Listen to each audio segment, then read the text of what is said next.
Nais mo na bang may isang taong sabik na sabik sa'yo, na ikaw ang unang iniisip nila paggising at huling naiisip bago matulog? Kung oo, nasa tamang lugar ka, dahil ngayon tutuklasin natin ang mga sikreto para maging hindi malilimutan. Sisisirin natin ang makapangyarihang prinsipyo ng Stoic philosophy, hindi lang para lumikha ng kaunting pananabik, kundi para baguhin ka bilang isang taong imposibleng hindi hanap-hanapin sa tuwing wala ka. Sabi nga ni Seneca, ang pagkawala ay nagpapatalas ng pag-ibig at ang presensya ay nagpapalalim nito. Alamin natin kung paano natin mapapatalas ang pag-ibig na yan hanggang sa puntong dama nila ang kawalan mo, at tandaan, huwag kang lalaktaw ng kahit isang bahagi dahil bawat prinsipyo ay mahalagang piraso sa pagmaster ng sining ng pagiging taong labis-labis na namimiss. Pero bago tayo magsimula, may munting hamon ako para sa iyo. Mag-iwan ng komento sa baba ng salitang "On Their Mind Tomorrow". Maikli, matamis at sakto sa espiritu ng pag-uusap natin ngayon. At syempre, nakakatuwang makita kung ilan sa inyo ang sasali. Ngayon, handa ka na ba? Tara't tuklasin ang makapangyarihang estratehiyang Stoic na magpapasabik sa kanila sa presensya, sano't lalo na kapag wala ka. Prinsipyo number 1, sariling kakayahan, self-sufficiency. Maaring nagtataka ka, paano nga ba makakapagpamiss ang pagiging self-sufficient? Ang sagot, sa pamamagitan ng pagpapakita na kumpleto ka sa sarili mo. At yan ang isa sa pinakakaakit-akit na katangian sa anumang relasyon. Isipin mo ito, kapag kaya mong tumayo sa sarili mong paa, hindi ka kapit-tuko o palaging naghahanap ng atensyon. Sa halip, abala ka sa pamumuhay ng iyong pinakamahusay na buhay, ginagawa ang mga bagay na mahalaga sa iyo. Tinutupad ang sarili mong mga pangangailangan. Ang ganitong kalayaan at kasarinlan ay nakakabighani. Sa ganitong paraan, nakikita ka ng partner mo hindi lang bilang kasama, kundi bilang isang individual na namumuhay ayon sa sariling panuntunan. Kapag hindi ka laging available o hindi umaasa sa kanila para sa kaligayahan mo, nakalilikha ka ng isang malusog na espasyo sa pagitan ninyo. Hindi ito tungkol sa distansya, kundi sa pagbibigay ng espasyo para sa personal na paglago.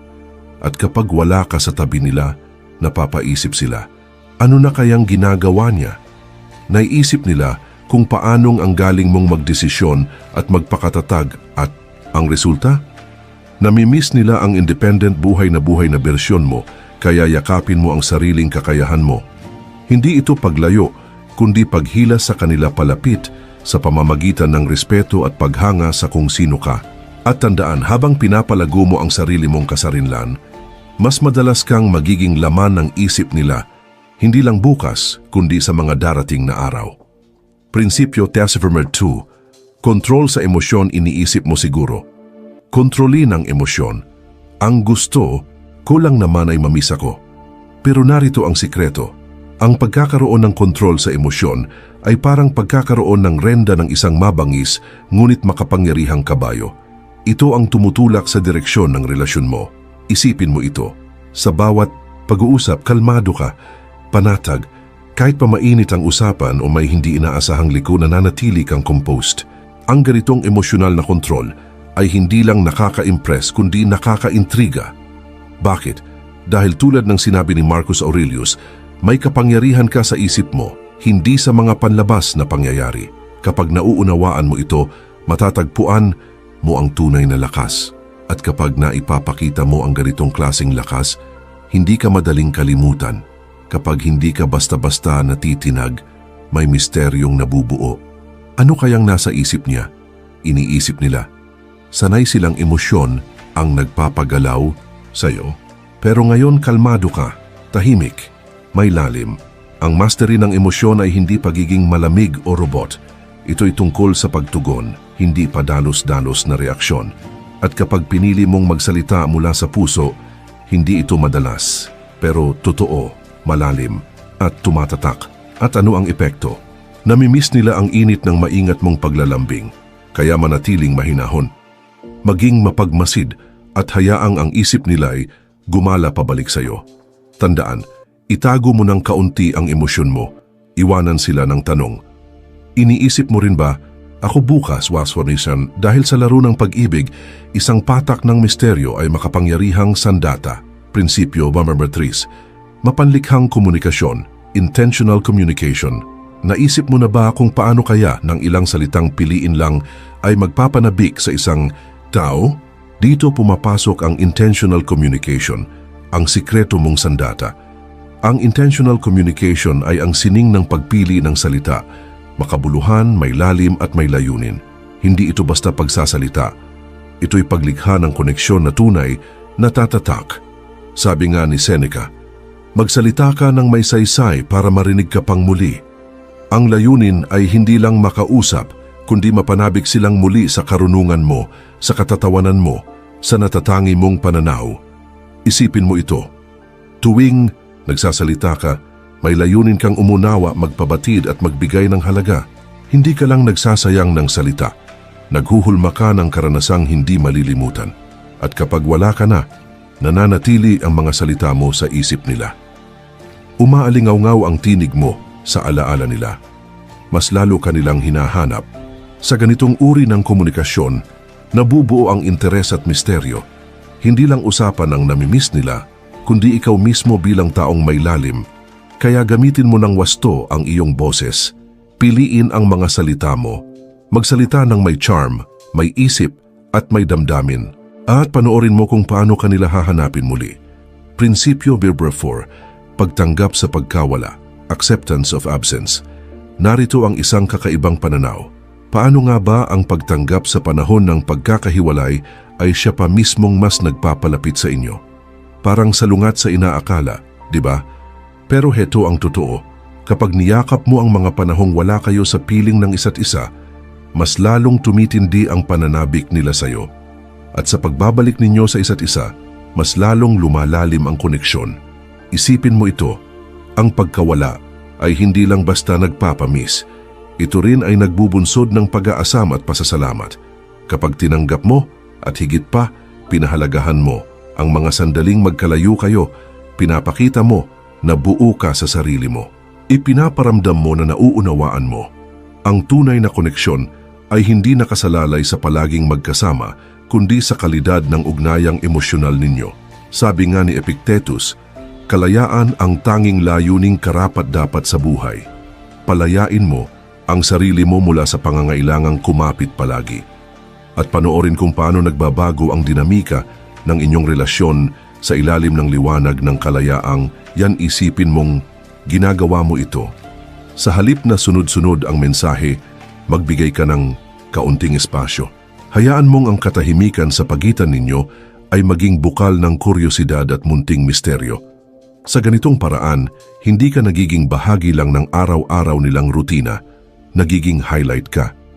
Ikaw ang moment na inaabangan nila, itinuturo ng prinsipyong ito, na maging komportable ka sa alon ng paglalapit at paglalayo. Yakapin ang mga oras ng pag-iisa. Matutong hanapin ang ligaya sa sariling presensya. At dahil dito, mas lalo kang nagiging kaakit-akit at kapanapanabik. At kapag nagkita kayong muli, parang muling panibagong simula. Mas sariwa, mas masigla, mas makabuluhan. Kaya't huwag kang matakot sa mga sandaling wala ka sa tabi nila. Hayaan mong madama nila ang pagkawala mo ng sapat para hanapin ka.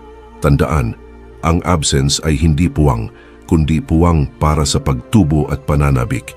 Kapag nagtagpo kayong muli, ramdam na ramdam ang tuwa at pagpapahalaga. Ginagawang mas mahalaga ang bawat sandali. Prinsipyo 2-5, pagkamalay sa kasalukuyan, mindfulness. Sa bawat pakikipag-ugnayan, paano nga ba nakatutulong ang pagiging lubos na present para mas lalo kanilang mamiss kapag wala ka na? Simple lang, kapag ginawa mong makabuluhan ang bawat sandali, mas dama ang pagkawala mo. Ang pagiging mindful ay nangangahulugang buo ang atensyon mo sa bawat pag-uusap, sa bawat titig, sa bawat tawa. Hindi ka lang basta naroroon, naroon ka ng buo. Hindi ka lang present sa katawan, naroroon ka pati sa isip, sa damdamin, sa diwa. At yan ang nagpapabago sa ordinaryong karanasan, ginagawang isang alaala na tumatatak. Sabi nga ni Marcus Aurelius, gawin mo ang bawat kilos mo na para bang ito na ang huli mong pagkakataon.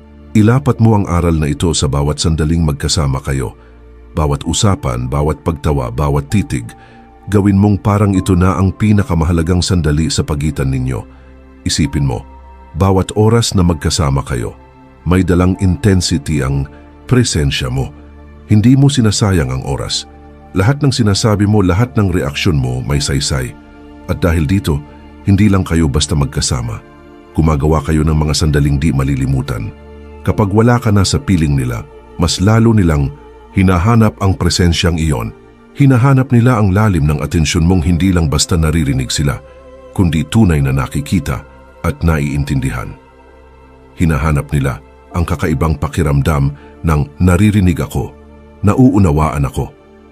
Isang bagay na tanging ikaw lamang ang nakapagparamdam. Kaya't sa bawat sandaling kasama mo sila, lumubog ka ng buo.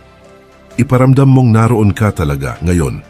Gawin mong sikreto ang mindfulness sa resipe ng pagiging hindi makalimutan.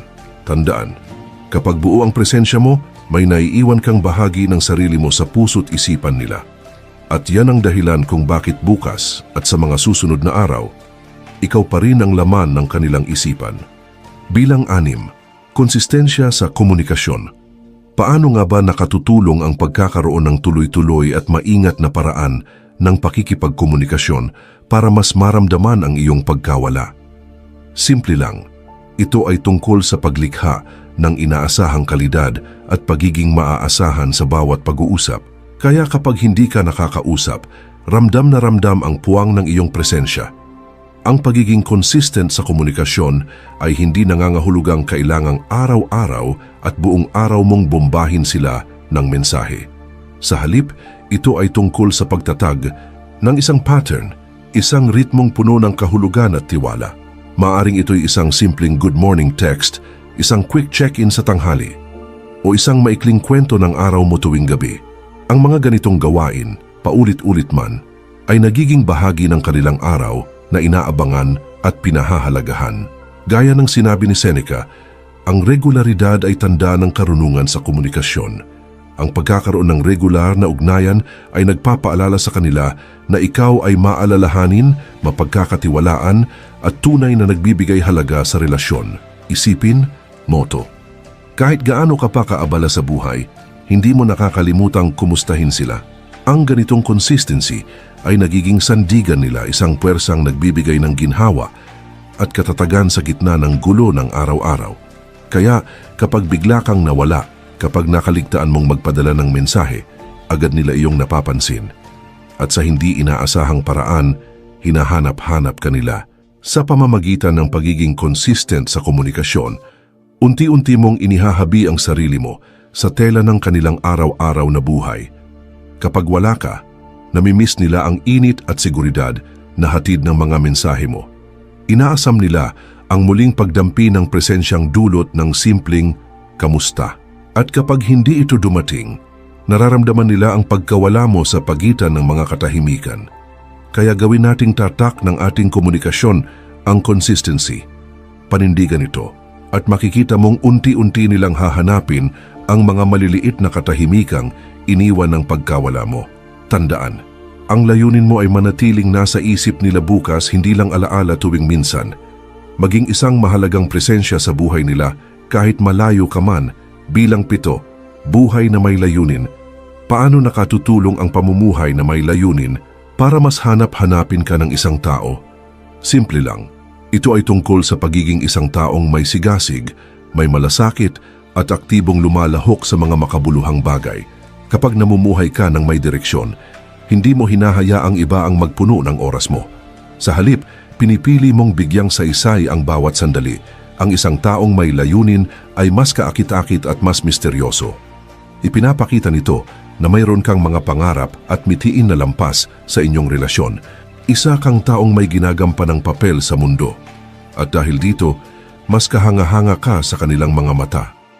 Gaya ng sinabi ng pilosopong si Seneca, naliligaw ang ating mga plano dahil wala tayong malinaw na layunin. Kapag hindi alam ng isang tao kung saang daungan siya pupunta, walang hanging sapat. Kapag malinaw ang iyong mga layunin, hindi ka lang mas nakatutok. Mas dynamic at kapanapanabik kang kausap. Isipin mo ito. Ikinukwento mo ang mga proyekto mo, ang volunteer work na ginagawa mo, o ang mga malikhaing gawaing pinaglalaanan mo ng oras.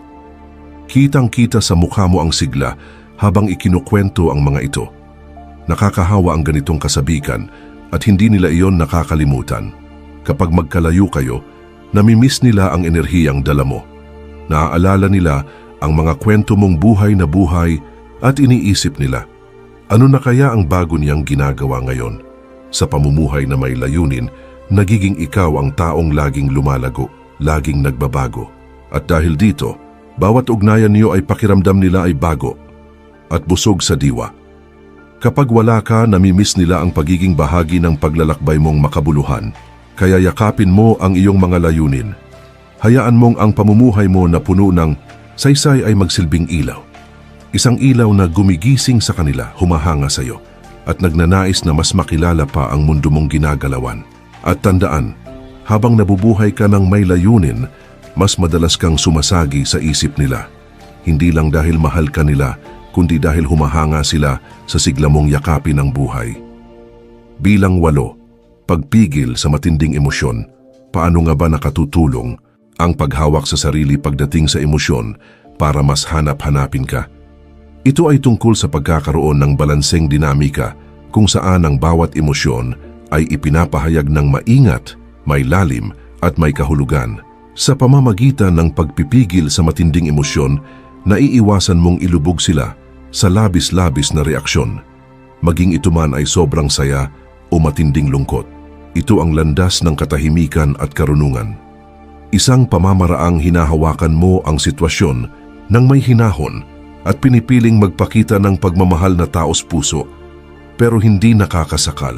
Gaya ng sinabi ni Marcus Aurelius, ang pinakamainam na paghihiganti ay ang maging hindi katulad ng taong nanakit sa iyo. Sa konteksto ng relasyon, ibig sabihin nito'y hindi ka agad bumibigay sa bugso ng damdamin. Pinipili mong tumugon ng may pag-iisip at hindi padalos-dalos. Isipin mong may hindi kayo pagkakaunawaan, pero sa halip na sumabog, pinipili mong makinig, umintindi at magpahayag ng saloobin sa paraang may respeto. Kapag nagpapakita ka ng pagmamahal, hindi ito sa pilitan, kundi bukal sa loob. Ang ganitong balance ay nagbibigay puwang para sa pananabik. Alam nila na totoo ang nararamdaman mo, hindi lang pansamantalang emosyon. Kapag wala ka, namimiss nila ang katatagan mong hatid. Hinahanap nila ang iyong mahinahong tinig, ang iyong mga salitang may lalim. Inaasam nila ang susunod mong maingat, ngunit damdaming mensahe. Hindi ibig sabihin ng moderasyon na wala kang damdamin. Ang ibig sabihin nito ay ikaw ang may kontrol sa emosyon mo. Hindi ito ang may kontrol sa iyo. At ang ganitong stability ay lubos na kaakit-akit. Ito ang pundasyon ng respeto at paghanga sa anumang relasyon. Kaya hanapin natin ang tamang balanse sa pagpapahayag ng ating damdamin. Sa ganitong paraan, hindi lang natin pinayayabong ang ugnayan, kundi sinisigurado nating bukas, tayo pa rin ang laman ng kanilang isipan. Isa kang presensyang nagdadala ng kapayapaan, hindi kaguluhan sa buhay nila. Tandaan, sa sayaw ng pag-ibig kadalasan, ang mga katahimikan ang pinakamakabuluhan. Bilang 9, katatagan sa gitna ng pagsubok. Paano nga ba ang pagpapakita ng katatagan sa gitna ng pagsubok ay nakapagpaparamdam sa isang tao ng pangungulila sa iyo? Ito ay tungkol sa pagpapamalas na kaya mong harapin ang mga pag-ikot ng buhay. May lakas, may dignidad. Isa kang presensyang maasahan at nagbibigay ng kapanatagan. Ang katatagan sa panahon ng pagsubok ay nangangahulugang kapag may dumating na hamon, hindi ka basta-basta sumusuko. Hindi ka bumabagsak, bagkus, hinaharap mo ito ng buong tapang. Ang ganitong katangian ay nagsasabing mapagkakatiwalaan ka, malakas ka. Mga katangiang kaakit-akit sa anumang uri ng relasyon. Gaya ng sinabi ni Seneca, hindi maaaring pakintabin ang isang hiyas kung walang pagkiskis, at hindi mapapanday ang isang tao kung walang pagsubok. Ang prinsipyong ito ang nagtuturo sa atin na ang kakayahang makatawid sa hirap ay hindi lamang humuhubog sa atin bilang mas mabuting tao, kundi ginagawa rin tayong isang partner na tunay na hinahanap-hanap. Isipin mo, Dumaan ka sa mabigat na pagsubok pero nanatili kang kalmado, matino at marunong magdesisyon. Hindi lang respeto ang natatamo mo rito, pati paghanga. Nakikita ng iyong kapareha na hindi ka lang basta lumalaban, namamayani ka sa gitna ng unos. Kapag magkalayo kayo, ang alaala ng katatagan mo ang nagbibigay sa kanila ng kapanatagan. Namimiss nila ang lakas mo at ang pakiramdam ng seguridad kapag kapiling ka. Ang katatagan ay hindi lang basta pag-survive. Ito ay ang kakayahang muling tumayo, mas matatag sa bawat pagbagsak. Ito ang kahusayan sa paghahanap ng solusyon, pagpapanatili, kamapag-asa, at patuloy na paglakad kahit may mga balakid.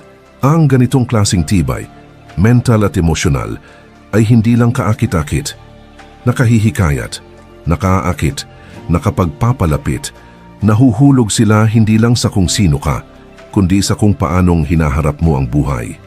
Isipin mo ang mga simpleng tagpo. Nawalan ka ng trabaho pero agad kang nagsimulang maghanap muli. May positibong pananaw, may problema sa pamilya, pero ikaw ang naging lakas nila. Habang pinapanatiling buo ang sarili mong emosyon. Ang mga ganitong sandali ang tunay na sumasalamin sa kung sino ka. At ito ang dahilan kung bakit hindi ka basta malilimutan. Kapag nakikita, kanilang humaharap sa pagsubok ng may biyaya at lakas, tinitingala kanila bilang haligi ng katatagan. Lumalalim ang koneksyon, tumitibay ang tiwala.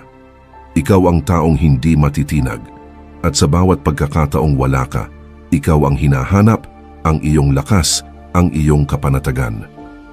At higit pa roon, ang pagiging matatag ay nangangahulugan ding pananatili ng positibong pananaw kahit sa gitna ng kadiliman. Madaling maging masaya kapag maayos ang lahat, pero ang tunay na resilience ay lumilitaw kapag kaya mong hanapin ang liwanag kahit sa loob ng bagyo.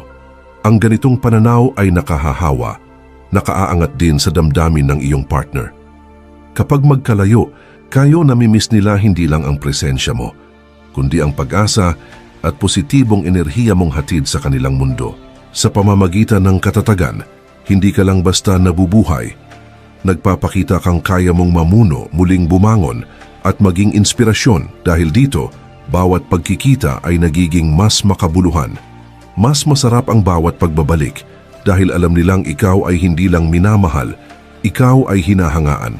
Ikaw ang sagisag ng lakas, ng katatagan, ng pag-asa. Kaya yakapin mo ang bawat pagsubok. Gamitin ito para ipakita kung gaano ka katibay. Ipakita mong anuman ang dumating, ikaw ay nananatiling buo. At tandaan, sa pagpapamalas mo ng katatagan, magiging ikaw ang laman ng isipan nila bukas, hindi lang bilang minamahal kundi bilang pinanggagalingan ng lakas. Isang presensyang hindi mapapalitan at labis na hinahanap kapag wala ka. Bilang 10, konsistensya sa pagkatao. Paano nga ba ang pagiging pareho mo kahapon, ngayon at bukas ay nakapagpaparamdam sa isang tao ng pananabik sa iyo? Simple lang. Ito ay tungkol sa pagiging matatag, mapagkakatiwalaan at palaging nandoon. Isang presensya na nagbibigay ng kapanatagan, ngunit may sapat na hiwaga upang manatiling kaakit-akit. Ang konsistensya sa pagkatao ay nangangahulugang ikaw ay hindi pa bago-bago. Alam nila kung sino ka. Alam nila kung ano ang kaya mong ibigay. Gaya ng sinabi ni Epictetus, unang itanong sa sarili kung sino ang nais mong maging at pagkatapos gawin mo ang dapat gawin. Ang ganitong paninindigan ay nagbibigay ng malinaw na direksyon at matinding katiyakan. Isipin mo ito sa isang relasyon. Isa kang taong naninindigan sa mga pinaniniwalaan. Ginagampanan ang mga pangako.